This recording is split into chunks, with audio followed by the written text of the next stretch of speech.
This has been a marathon week, and we're continuing to the beginning of Monday, but hopefully things get better. So let's take a look at the Ambassador Bridge right now. We're seeing traffic basically move in both directions smoothly. The bridge no longer looks desolate. Now, all week we have talked extensively about numbers in relation to the bridge traffic here. We put a price tag on it.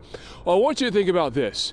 About $13.5 million worth of supplies is moving to and from this bridge every hour. And if this closure had continued, we would have been talking about hundreds of thousands of jobs lost.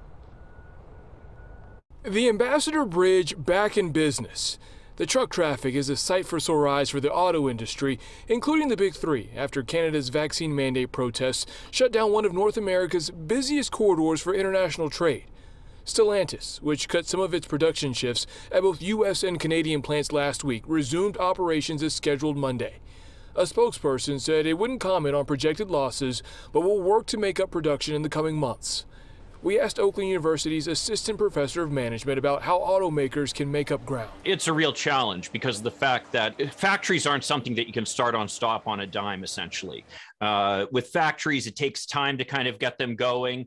And so it's going to take at least probably a week, as my guess, before they're really able to get back up to full speed. We're moving forward as a province, as a country, and this chaos is not going to be tolerated. Ontario's head of government, Premier Doug Ford, delivered a stern warning Monday morning. My message to anyone, the protesters, occupiers, this has to come to an end, and it has to come to an end real quick.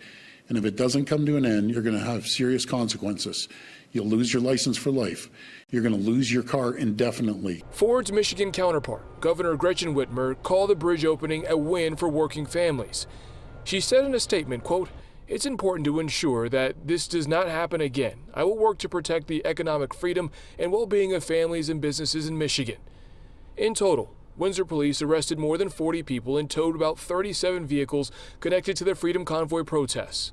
The deputy chief detailed efforts to make sure future protests don't cripple U.S.-Canada trade again. We have a sustained supplement of resources right now that we feel is going to carry us where we need to go.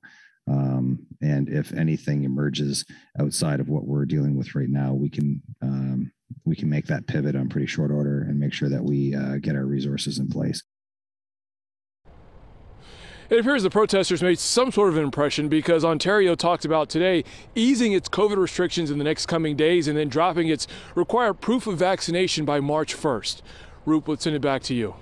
Yeah, we heard Premier Ford there and the governor's statement as well, basically saying this can't happen again. But are there any talks going on right now, Brandon, about backup plans if it does happen again? Yeah, so Windsor's mayor and their council had discussed having the trucks get on a ferry and cross the river. If this does happen again, of course, there are some capacity issues. They can only fit about 4 trucks on a ferry at a time, but that option is out there. So again, having those trucks board a ferry and cross the river if another bridge shutdown does happen.